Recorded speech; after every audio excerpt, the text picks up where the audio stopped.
All right, there we go. It looks like we're live, which means we're also being recorded. So for any folks who are on our LinkedIn Live event now, I'm sure they'll be trickling in a little bit at a time. Here we are, and if you can watch this later as a recording. Um, so so far, Ehab and I are here, and maybe we'll just do some quick introductions, and I will frame us up, and then we have some other colleagues who will be joining us in bits and pieces, dropping in as we go through the rest of the program. So I guess I'll start. And here's Boris. I'm going to add him while I'm doing my introduction. All right. Hey, Boris. Thanks for joining us. We're just getting started. I am Sam McAfee, founder and managing director of Startup Patterns. We are a consulting company that works with technology leaders and their organizations to help them improve the way they work, to build better products and services for their customers, and to make healthier, more mindful product companies. I have been a tech software developer guy for a long time, going on a quarter of a century now. And so I've been around a lot of startups and seen a lot of the ways that people make products and build companies, the good and the bad. And so I'm going to be coming from that particular perspective with the engineering background that I have. At Startup Patterns, I have several colleagues. I've asked several of them to join us. And here today we have Ehab Bandar, who is part of our happy gang of pirates. Ehab, do you want to just say hello and introduce yourself? Yeah. Hi, everyone. I'm Ehab Bandar. As Sam mentioned, I'm more on the design side, so working with a lot of startups as well as enterprise companies in the financial services, SaaS space. So I will be coming at it from that direction, more from the design creative, but with the perspective of over 20 years working with both startups and the corporate industries. Excellent. Thank you. And another of my colleagues, Boris Gregenkot, is here joining us as well. And Boris, why don't you say hello? Greetings. As I'm in the middle of a move, I apologize for technical difficulties and potentially a wrecking ball swinging behind me. But excited to get into this topic. And my background is in organizational strategy by way of design, marketing, and product. Super. Great to have both of you here. We're going to have a couple other colleagues join us in a little bit, but I think we'll just get started. Today, we're going to be discussing Paul Graham's recent blog post on founder mode. We have done a couple of these LinkedIn Live sessions before, spaced out a little bit. Before we get into the topic, I just want to say briefly that we're going to be having more of them more frequently, doing the same sort of thing, discussing a topic, an article, a book, perhaps having guests. So if folks want to come to more of these, if you enjoy what we do today, please feel free to go to Startup Patterns, subscribe to our newsletter. That's where we'll be putting out announcements of future events, or follow us on LinkedIn. Please also feel free to connect with all three of us here that you see. We like to connect with fellow travelers who are interested in similar topics. So we're going to be having more of these. So for today, we're basically talking about the article, and we'll have a probably lively discussion, and I hope you enjoy it. So if you don't mind, Ehab, I was thinking maybe would you be willing to start with your take on the article? I know you have a great newsletter that folks can subscribe to, and I saw recently you had shared some of your initial thoughts on the article and the controversy around it. Would you start by maybe summarizing kind of what those thoughts were and how you're thinking about it? Yeah. So I think the gist of it was there is a germ of truth in the founder mode, kind of manager mode duality, that there is a certain thing as a founder kind of way of looking at things and the benefits of that. as well as there's a manager way of looking at it. So I think in that respect, I think the article that I had was called Founder Mode is Creator Mode. So to me, Paul Graham doesn't really define what founder mode is, and I think that's part of the controversy and what also the difference between scale and growth. So maybe we can talk about that. But I think the gist of my point is that there are different ways to operate a company if you want to innovate in a sort of a dynamic environment. You do need a somebody who's going to call the shots, who can really set the tone and the vision for where the company needs to go. But where I this Paul is this sort of distinction that all managers are just sort of professional managers who don't have really active functional experience. And he cites Steve Jobs, and Steve Jobs did the very same thing of actually hiring managers, but they weren't just regular managers. They were experts in their fields, really able to get the respect of their teams and collaborate, butt heads to really create that energy to create growth. So he's right in one perspective, but I didn't think he got deep enough in terms of the definitions and looking at things sort of in black and white. I think it's a gray area where founders and managers really need to figure out. The last point, the main point that I made also was that the fact that not all founders are alike. Steve Jobs is a unicorn. Very few founders can actually do the things that are needed to really scale a company. We know about the Mark Zuckerbergs of the world, but there are a gazillion others that if you only have them think about them founder mode, I think they're going to be asking for trouble. Yeah. Okay. Yeah. Thanks. I appreciate that overview. And I definitely remember nodding my head and reading your piece as well. I think that makes some really good points. Boris, what was your take as you were reading Paul's piece, and how did you think about it? Yeah, a couple of things. First of all, I haven't followed his writing in a while, but I have respect for Paul Graham, and I think he's one of the smarter people out there, and I think his insights are very valuable. That said, I think there's a couple of assumptions that are built into his argument that I think are not borne out. Some assumptions, to his credit, he questions himself in the article, but others, as I've just mentioned. I mean, just generally holding up Steve Jobs as an example of anything or any kind of this massive unicorn companies. It's a known problem that it's difficult to just transpose success and attribute it correctly, right? Maybe just a whole lot of different factors that could be attributed to, not particularly the CEO's manner of leadership. Also, there's I think massive assumption about what is success for a company. I think that's worth re-examining when you start saying. I think he should have been more clear that he's talking about. He does mention in the beginning about cash flows. So if your goal in life is to maximize free cash flows, that probably puts a different mentality on. And even then, I'd say because the success of a company is a combination of many factors. The different leadership styles may have a positive feedback effect with some ways of the technology they're in, the industry they're in, the stakeholders they have, and so on, and not work well in other cases. But I think that's a massive assumption right there. And I think so. What resonated with me in particular is his distinction of kind of professional fakers.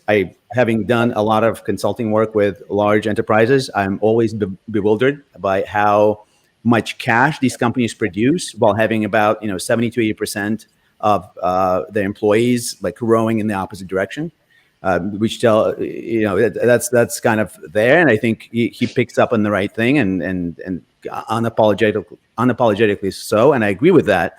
At the same time, I think what he's looking at, so another kind of big assumption he's making is he's looking at that surface level. I would look my perspective is usually on the human level. Why are people behaving that way? Why are these people professional fakers? And a lot of the time, it comes down to poor leadership that's creating that atmosphere to begin with. So what he's suggesting as the remedy is this flip side, essentially authoritarian. And the example he holds up may not even actually be borne out correctly, as Ihab was saying. The people at Apple were arguing and so on over this idea that Steve Jobs would have an idea and the next day it would be $1 billion business. That's actually not what happened in reality. But I think he's relying on that kind of ethos in everyone's mind to kind of say, look, here's an example of what he implies, I think, is basically a kind of highly centralized leadership, where I would say if you relax those assumptions, you can say, well, there may be other ways of leading the company. And, if you look at the footnotes there, people that he thanks, you start thinking about, well, these are the examples of success. But I would say, well, look at those folks and how do you describe the success? Again, if you just want to describe it in dollars at any cost, then potentially, yes, for some amount of time and in certain industries and where you can arbitrage, let's say, publicly developed intellectual property, like some of these big tech companies did, in a way that made them money and had the public pay for the underlying research, for example. Right? That's a unique situation that most businesses can't get to. And so when you pick out these specific examples, they're not really representative. And as I said in the beginning, that the founder's mode of operation is not necessarily responsible for the outcome, although to some degree, maybe their kind of brazenness in doing some of the things that they do might be. Question is, do you want to have a $40 billion payday, or do you want to build value in the world? And I think if you look at those two, you'll find potentially different answers. And as a specific thing, sorry, I'm going to get to an end of this tirade. But with the last example of the amount of money, I guess for the biggest flaw in his argument to me is that he is making this dichotomy that either you set people free and they do whatever they want, and that leads to this toxic behavior and professional faking, or you come down and have skip levels, which I'm actually not opposed to, because it does make sense for leadership to understand what's going on the ground. But the goal of those skip levels is not to tell people several levels away from you exactly what to do. And of course, in the short article, maybe his point of view is much more nuanced. But to me, this really comes down to the biggest flaw here is understanding incentives and why people are at the company in the first place. So he's given an example of bad advice of hiring the right people and let them go. Well, underneath that, there is a lot of assumptions about why are those people coming to join you in the first place. If they join for the right reasons, maybe you could relax your direct control. And what the way he's suggesting to lead is that he's essentially saying, look, you can't trust anyone, and so you have to exercise direct control. And that maybe that basically kind of paints over the underlying problem, is that you brought the wrong people to the table. And the kind of the glaring piece to that is, if you're going to take a $40 billion paycheck, maybe if you distribute it a little bit and incentivize people a little bit more. And I'm not saying that these kind of extrinsic incentives are the end all, of course, but it would be probably a different feel to the company. I'd say, to summarize my whole point, is all of your employees can be in founder mode. That's kind of my bottom line. Everybody should be in founder mode, not just the CEO, but everyone in the company. And the leadership quality is going to be measured by your ability to put everyone else from the top down in founder mode. All right.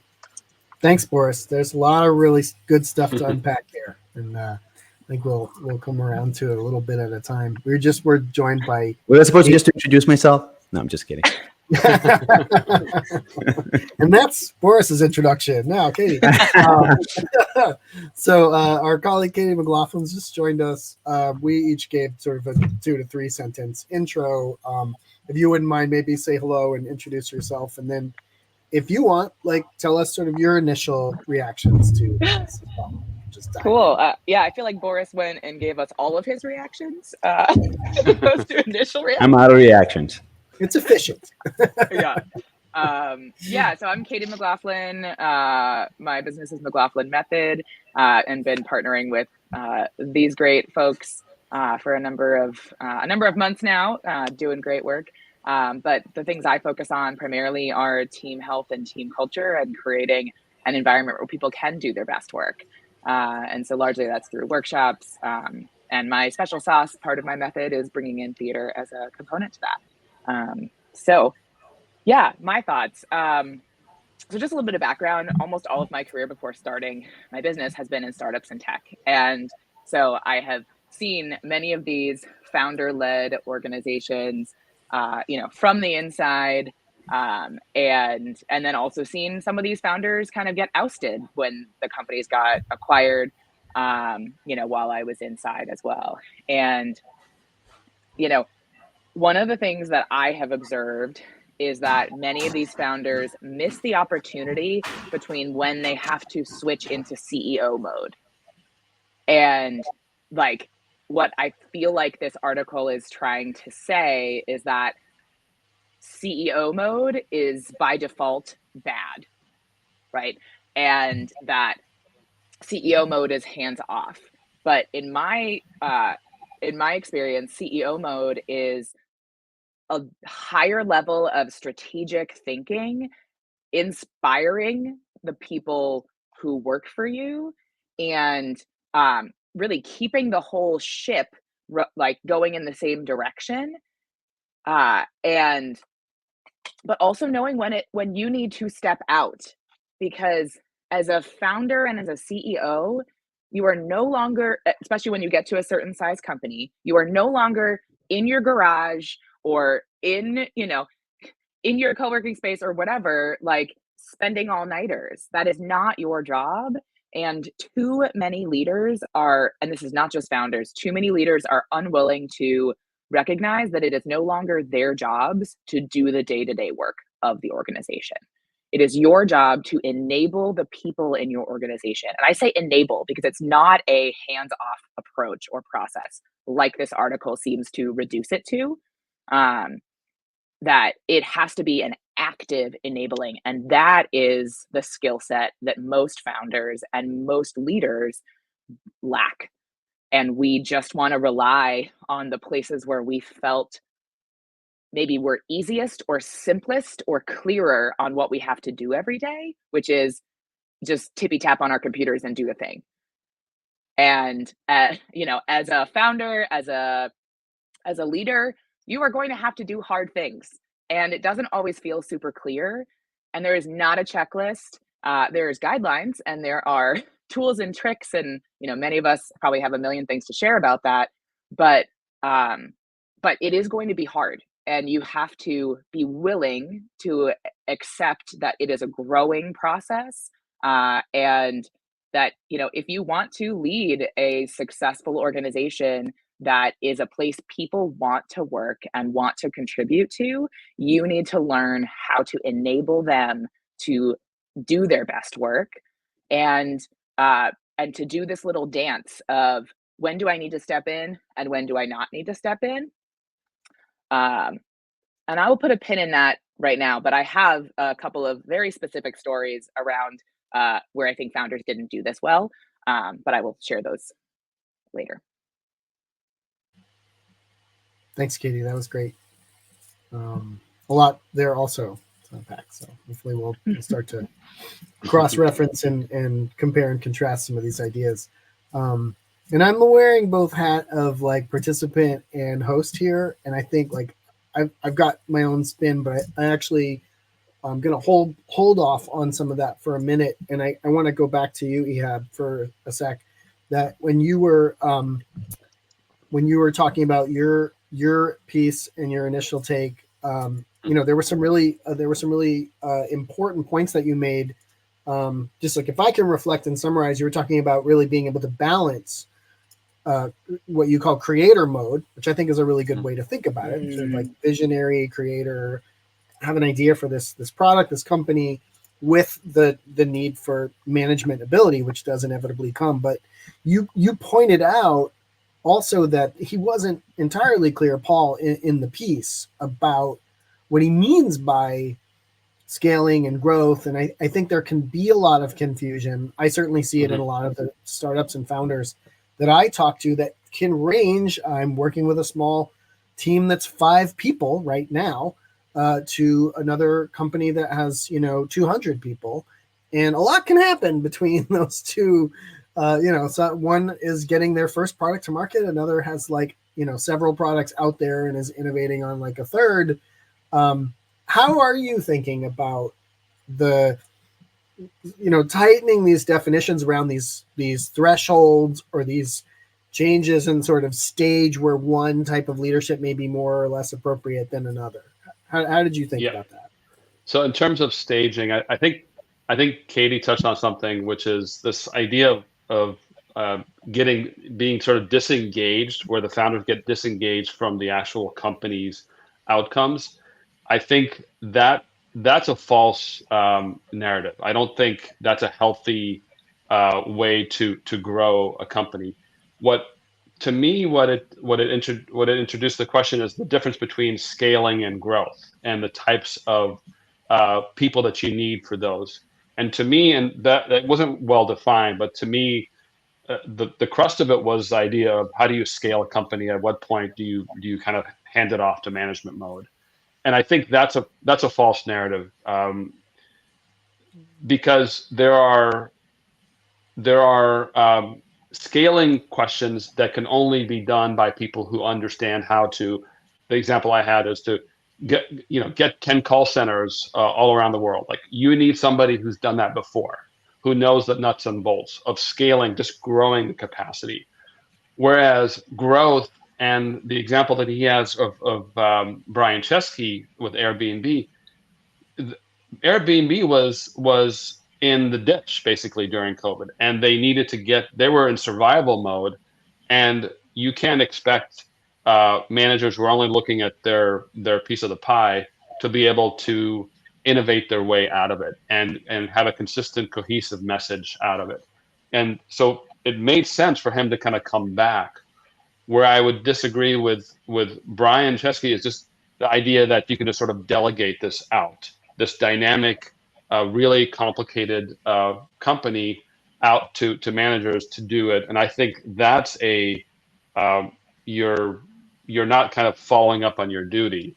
So this idea of going 100% one way or the other, I think was the wrong thing. But that's where I draw a little bit the distinction between scaling and growing, what kind of folks that you need, and the difference between a sort of a static company versus a dynamic company, which is what I would kind of fit Airbnb in. They have to constantly innovate to keep their market share, especially in this sort of near-death experience that they had. They need to kind of reinvent themselves. I want to respond to that, Ehab, because just going back to the article, one of the ways. Hi, Sarah. One of the ways that the article describes like Airbnb at first is that the founder got advice and took it and just like let it run, and that didn't work. And the reality is as founders, we are bombarded by advice, right? And the thing that you have to keep in mind is that there is no one way to run a company. There is no one way to have that exit, that business success. And it doesn't have to be an IPO. It doesn't have to be this huge acquisition. And in order for there to be success and including monetary success on that front as well. But the expectation that, excuse me, this is my cat Zen. He's going to join the conversation. We'll find out his thoughts later. But just the thought that like, it is as simple as taking advice and then implementing that advice and then getting the results, it is so reductive. But the reason why that happens, why we all do that, is because our brains, the way that our like neuroscience works, and I am a huge neuroscience geek lately, but the way that our brains work is that we want things to be easy. We want things to be simple. And so Sam told me I should do this thing. That is easy. I can go and fulfill and do that thing that Sam told me I should go do. So I'm going to go do that. Well, right? in that case, though, I mean, that's the exception. If I told you, otherwise. Yeah. So, I think that like we really need to also highlight that we have to be aware that we are getting all these pieces of advice and it's not enough we can't just replicate it. We can't just like carbon copy it. It does require that finer touch, which I think that's what you were kind of talking about, Ehab, around like fine tuning, our approach based off of the organization that we are a founder of or we are the charge of and the market and all of that. Great. Yeah. Thanks, Katie. Let's introduce Sarah, who's just joined us, another of our colleagues, Sarah Blantenberg.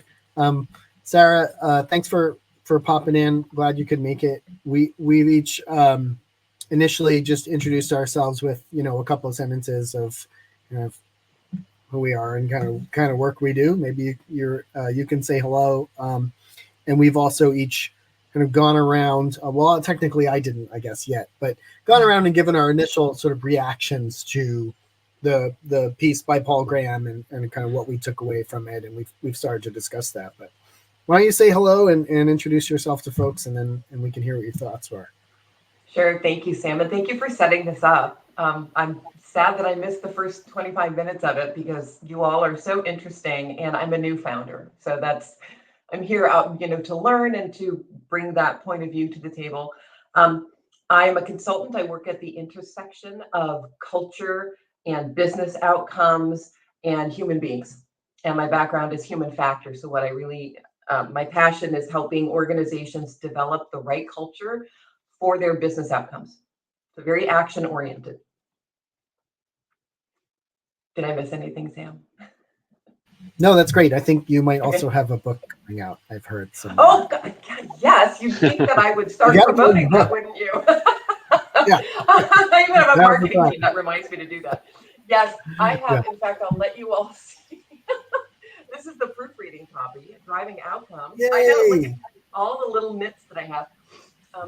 How to accelerate business results through culture. It'll be out in January, possibly a little bit earlier, but stay tuned to LinkedIn for all the goodies on that. And it's really about everything that I just said in my introduction, how to make culture really tangible and practical in day-to-day decision-making to really drive your outcomes and reduce friction. Super. All right. Thank you for that. So here's what I'll do. I'll give you a minute to think, Sarah, about your initial reactions to the Founder Mode article. And I will slip in and just give some of my thoughts, kind of following up on the rest of the discussion that we've had so far.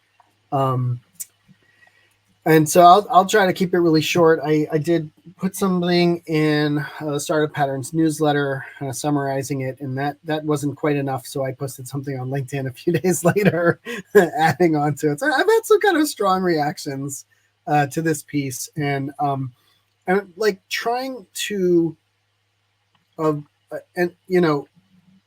I will say that, like, also I think knowing that Ehab, of us is sort of more in support of some of the core components there. And I really enjoyed his piece and was very persuaded by that. So it's not all kind of black and white and cut and dry for me either. I think that where I probably came from the most with it, my reaction was a little bit more around, I'm a leadership coach and trainer and an executive coach. And so I spend all day, all week, typically working with people on the very problems that Paul Graham is describing in this piece. And so I have pretty strong opinions about how leadership is best embodied and executed in highly uncertain, unstable, and creative environments. And like we know enough about leadership and creativity in our industries, the neuroscience and lots of other research that's been done, that it's not really an unknown thing. And I sometimes feel like there is a Silicon Valley large megaphone intellectual class that tends to put a lot of really strong opinions out there and somewhat shoot from the hip as though they're reinventing wheels that have really thoroughly been covered by decades of research.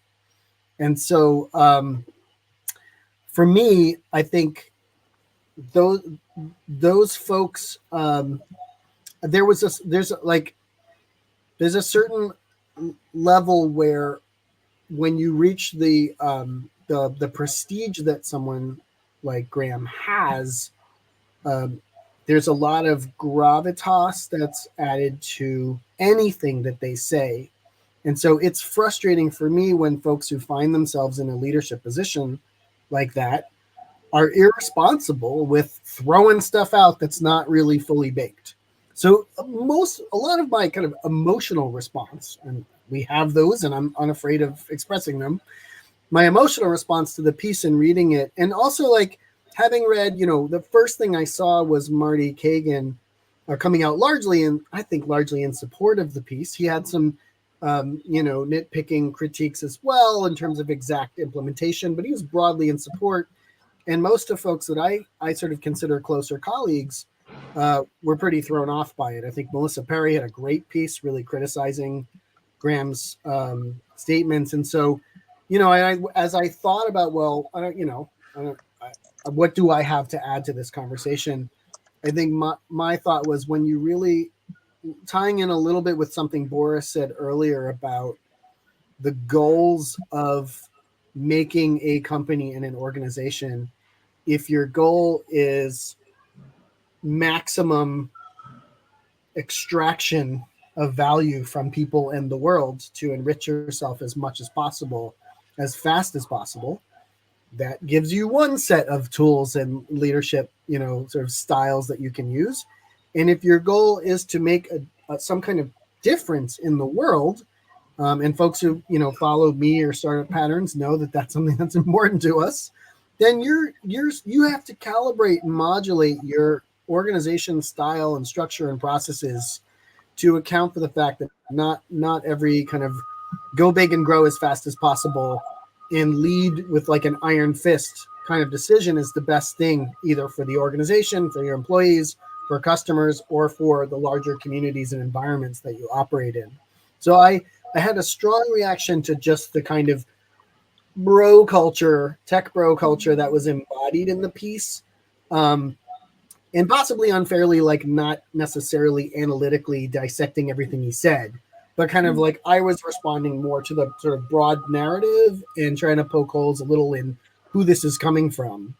So that's a little bit, kind of my piece. So I'll stop there. I've got sort of other sort of details I could tangent on. That was broadly my reaction. I wanted to comment about the fact that, the responsibility that somebody who already has an audience or a following, or if you look at the footnotes of this article, many thanks to people like Elon Musk for looking at drafts, right? Like people who have all this access.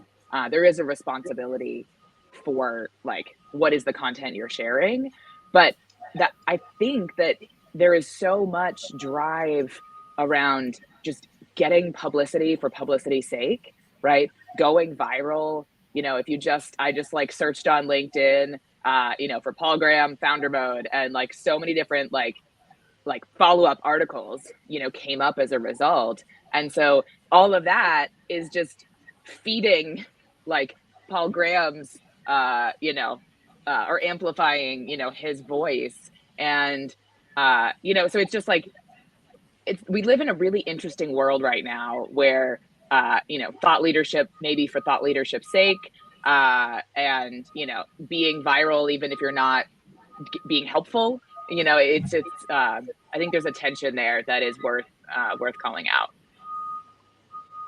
Yeah.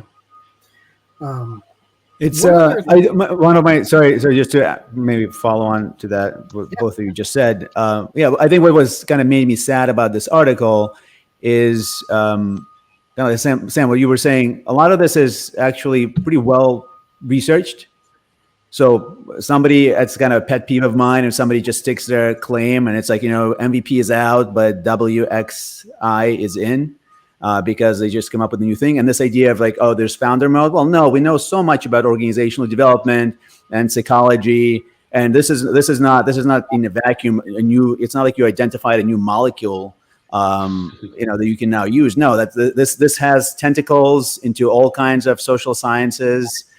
There's a ton of work that has been done looking at this from different angles. We understand organizational behavior. This is not something that's, there's something that's unique to founders of large companies. And so lacking that kind of background to make these big claims, and as you were saying, from a very highly regarded point of view, is definitely, I don't know if he responds. I mean, he's entitled to his opinion, and it's not his fault that million people are listening to him, but it's more like, if a scientist comes out and just makes something up on the spot, right? Like, now I'm going to believe in, water, fire, and, the humors, right? You just go back on settled science. So it was disappointing. And in my mind, not just because he did it, but because a person of that stature can fall into this kind of like knee-jerk reaction and fairly arrogant point of view, even though, again, I think a lot of what he said is absolutely valid, but I think that sort of distinction is the dichotomy he's drawing is just too flimsy. And one other thing real quick is that to what you were saying, Sam, about in terms of value in the world, it doesn't have to, in my mind, conflict with financial success. But we know that companies, let's say like Facebook is a great example, now is caused demonstrable harm in the way they operated. And you can probably connect that harm directly to founder mode, the way Paul Graham describes it. I think there's a very strong attribution there. And I mean, they're highly valued now. I mean, the lawsuits we'll see for the psychological harm it's done are going to probably overshadow all the money that has been generated. And even whether it does or not doesn't matter. We know the sort of the harm done to the world is there. And I think it's a direct counter argument to his point. Yeah. Interesting. Yeah. Thanks, Boris. Sarah, what do you have to throw onto the table here for us? Mix it up a little bit. What was your reaction to the piece? I have so many thoughts, and they're not all connected in a lovely palette. They're just fireworks right now. Sounds good. Based on the things that I've heard other people saying. Well, first of all, I want to say that as someone who has worked in very small startups, like, in the first handful of people, and also at a company that was 420,000 people and consulted and worked with, everything in the middle. The things that really stand out to me as things we need to care about are the vision of and the purpose of why the company was established. What was the problem that was being solved? What was the opportunity that was being created?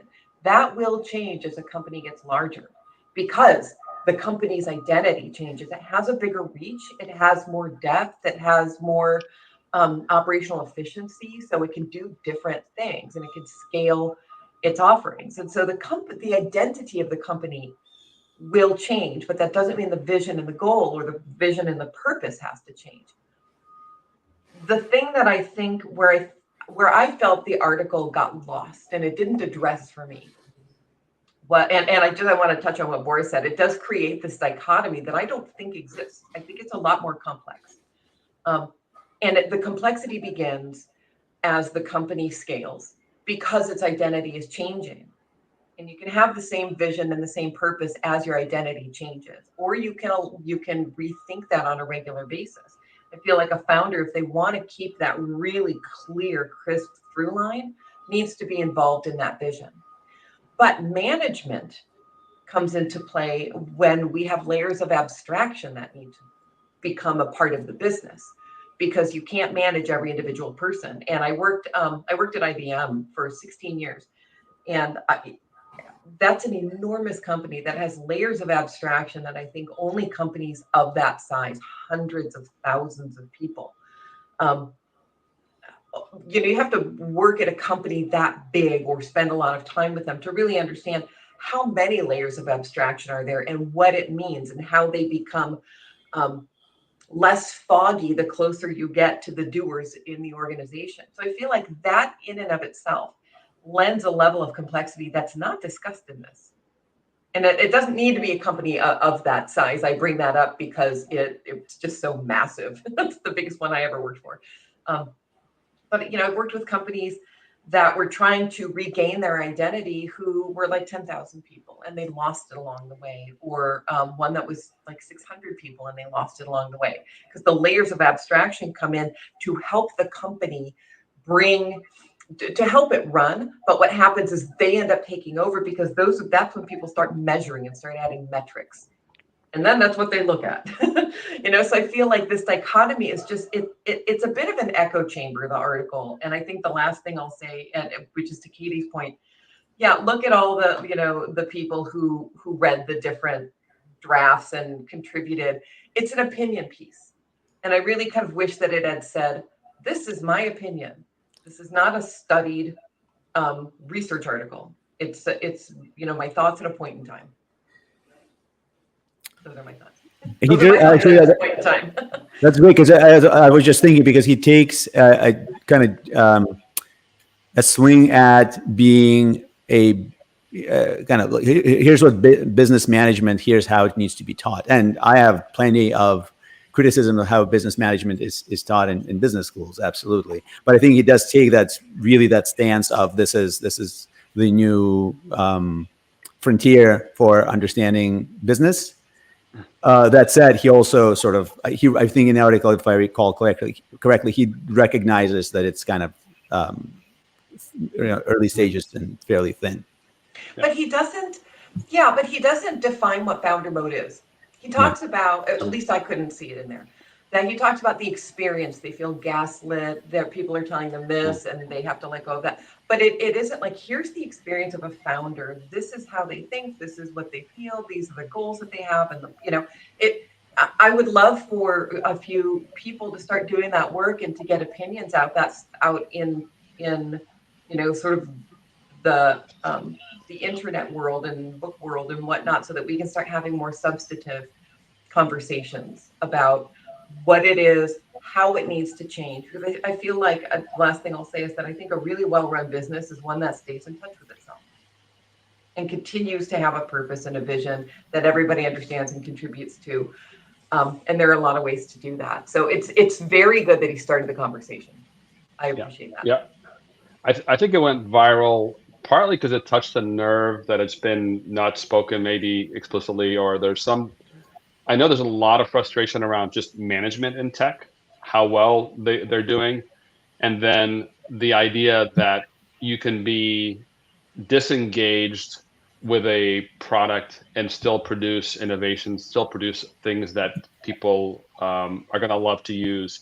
So I think it's this dual sort of real world issue, which is issues with management and disengaged product management. So this idea, and this is part of what Marty Kagan advises, that it's really many founders within a company is what you have to create, because you need that sort of engagement, that caring about the product, versus this image of just professional managers who are just going to care about their promotion or delegate stuff. I think that's why it did resonate a little bit, is because people are seeing just the extremes in companies. Where's the customer or the end user in that? If people are thinking about the product, that's a means to an end for a company and the customer. Could people want to weigh in on that? Yeah. Heather nodding. I'm actually really glad that you said that, Sarah, because I was just thinking back to the why founders start companies, right? Like, we have this spark of an idea because there is a problem that is not being solved, right? And there is something very noble and of goodwill that actually fundamentally drives that, and it is in service to these customers, right? We want to make other people's lives better while making money, right? But there's a certain point where like we might lose sight of that, and we have to remind ourselves that, and founders need to be doing this more, but remind yourself of like, what are we really here to do? Yes, we've created this organization, we employ all these people, and we sell all these widgets, but we're really here to make people's lives better in some way. And that's why we're here. And so that, I think, is the thing that, like, when you think about, like, for EHAB, the like different founders within an organization, that's what they need to be passionate about. And that passion should be be continuing to filter down of, hey, how can we make this better for our customers and for other people? Yeah. I think there's an element here that I'm kind of feeling a pattern that I want to draw out around the relationship between purpose or vision, sort of the relationship there. Let's say that's sort of one thing, and creativity and group dynamics, or building a group or organization. So, like, one of the things, I didn't mention this earlier, or I think in any of my pieces, but I did a lot of work. I've done work in sort of the social impact sector for many years, lots of activism, and worked with lots of nonprofits and things. And there is a phrase that floats around that world with some community organizations that have grown to a certain size, just like startups in a lot of ways. Some of them struggle with getting beyond the vision of the founder in a way, like growing up. And there's a phrase that people sometimes say, which is not founder mode, but founder syndrome. And what they're describing is a founder who won't let go of their control of the original idea that they built this organization around. Now they've got members, they've got staff, they've got funding, they've got budget, a board. And like sometimes the founder is really a problem for allowing the organization to actually grow to really achieve the mission. And so I think there's also there is some sort of tension in the startup world that to build a company that's really going to stand the test of time, it's going to stand for a long time, that to a degree there's a view where you're hiring a bunch of people who are like your army who will do your bidding, or you're hiring people gradually to pass your vision on so that they can carry it too and add their own collective ingenuity and creativity to it, so that the thing can grow beyond what is in the founder's head when they started it. And I think there's a real difference in attitude around kind of strong-willed. Boris used the term authoritarian earlier, which I think was spot on, that we have some tech giants that were founder-led that have done amazing things, and we all use their products, and that's great, and I do as well, and have also done like a fair amount of damage to the planet, our social fabric, and like, is that so great? Like, should we be kind of worshiping the Bezos, Zuckerberg, Musk crowd of the world as the only model that we want to follow? Like, I think no, that's not necessarily a model that I would advocate for my executive coaching clients or organizations that we're helping, because I think there's a lot of detrimental effects to that sort of ideological, sort of strong centralized control that, to me, like the gist of founder mode kind of implied, even if he didn't say it explicitly. No. I think that way. I think we just said, reminded me, go back a little bit, but the financial success of these companies is in a large part the result of our legal system not accounting for some of these negative externalities that they're creating. So even just to say it in this formal way, well, they're successful because they're generating this much income. The only reason they're doing that is because they're allowed to, by just the historical way that our legal system is shaped, that allows them to, like you were saying, destroy the environment or destroy the social fabric. They don't have to pay for that.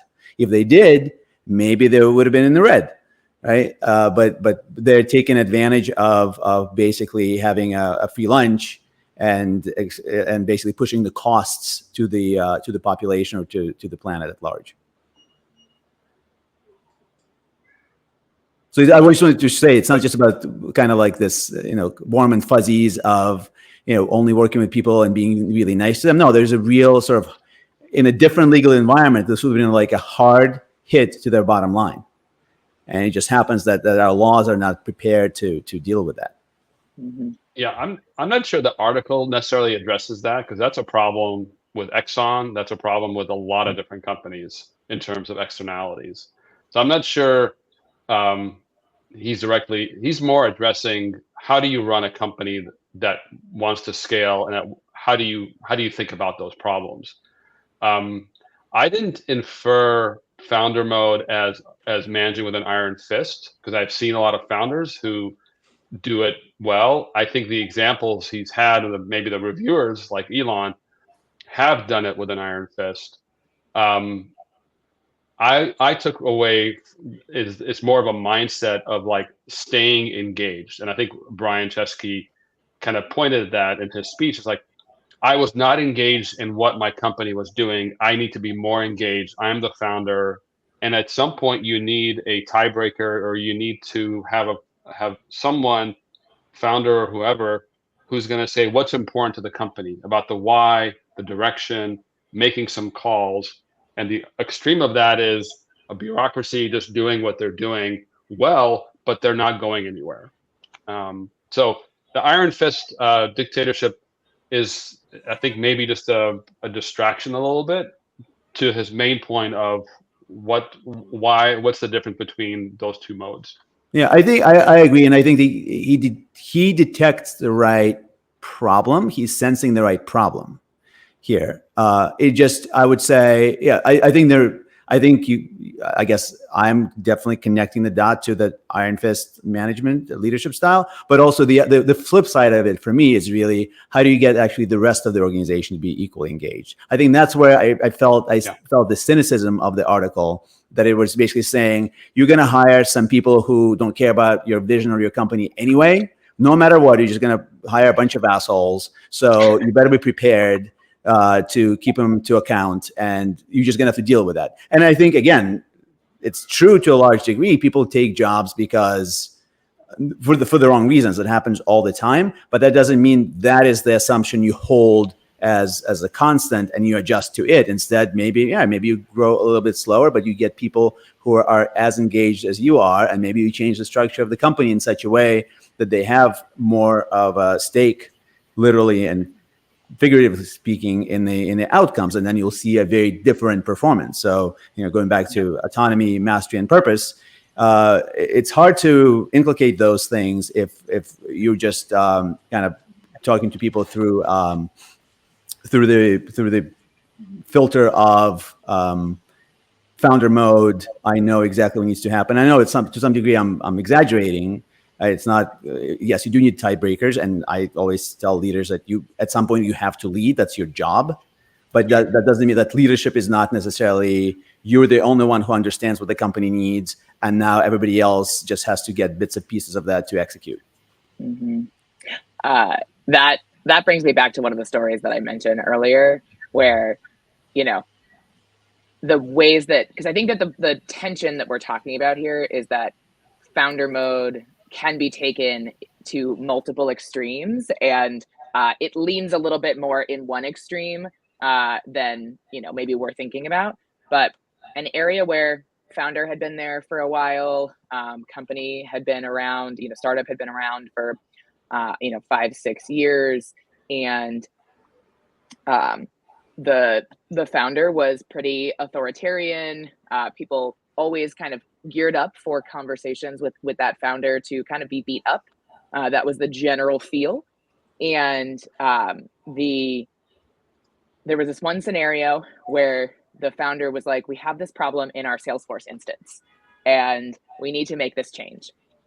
The change doesn't matter, but it needs to make this change. And, that was passed down to our Salesforce administrator, that whole RevOps team. And it was taking time to kind of unpack and figure out what the actual solution was for that.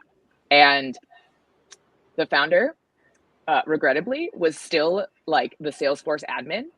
At their name was, they had all the control. And the founder was like, this has not happened fast enough. I'm just going to go in and make the change. And everything broke. Sales couldn't, put sales through. We couldn't do customer things. And it was a hot mess. And so it's like, that's not okay. That is like founder mode taken to a super extreme of like, you just can't trust your people. And you're also not asking questions around why aren't things happening. That is really the founder and the leader's most powerful tool is questions. Be curious and allow your people to surprise you with their answers. Don't assume you know what the answer is. I personally, I love that story. I have seen similar stories. So yeah, I mean, founder mode's definitely taking a lot of responsibility that you do. In fact, you do in fact know what you're doing, and then we all should listen to you as our founder. And if you screw up, like there's a lot to be said. Obviously, like, Paul Graham has a blog, and it is an opinion piece, and it's not thorough research, and we're hammering him for not being more thorough, and I want to respect it. It is a little bit off the top of his head, but it for me it was like triggering or evoking a lot of other kinds of similar sentiments that are out there, and that acknowledgement of like he's going to say something kind of off the top of his head, and thousands of entrepreneurs are going to, because they're looking for help, not that there's anything wrong with them, they're going to read it as like real advice, or, this is the code book we should follow, and they're going to follow it. And so you have to be careful about putting that kind of stuff out there.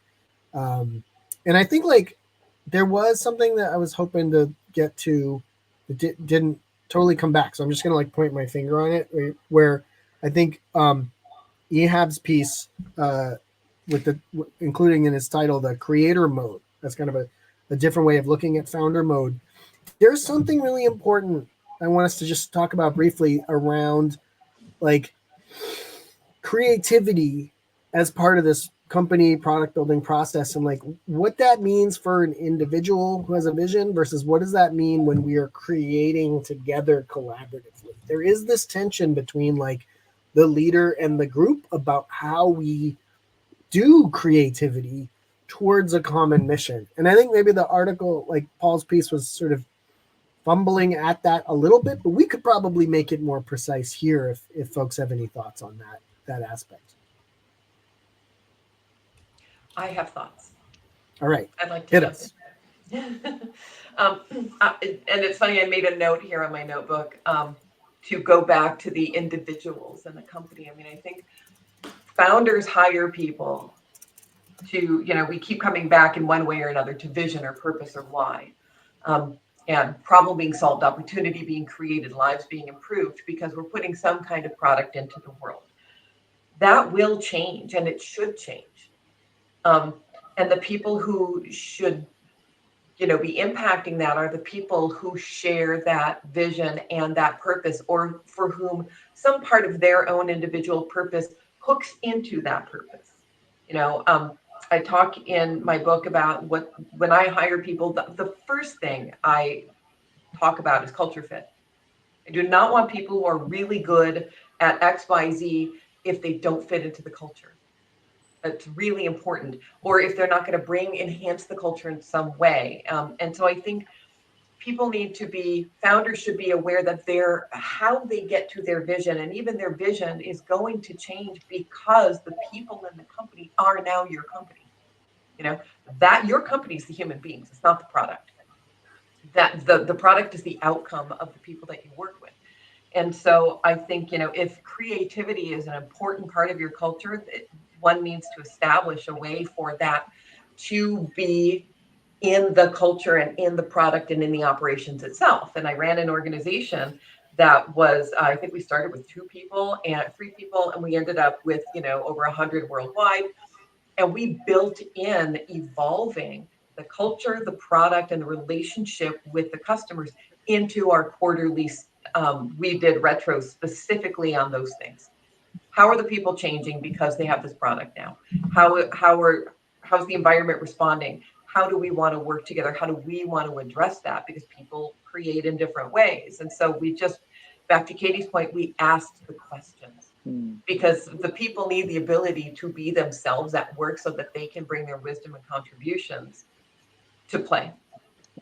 That's an amazing model, Sarah. And I hope that people who are listening to this take that as a to do, to really And be read your book. reflecting on that. And read your book. Read the book and contact me. I'll tell you how we did it. It's Yeah. not proprietary, but it's doing retros on the business itself. Yeah. You know? That's great. Yeah.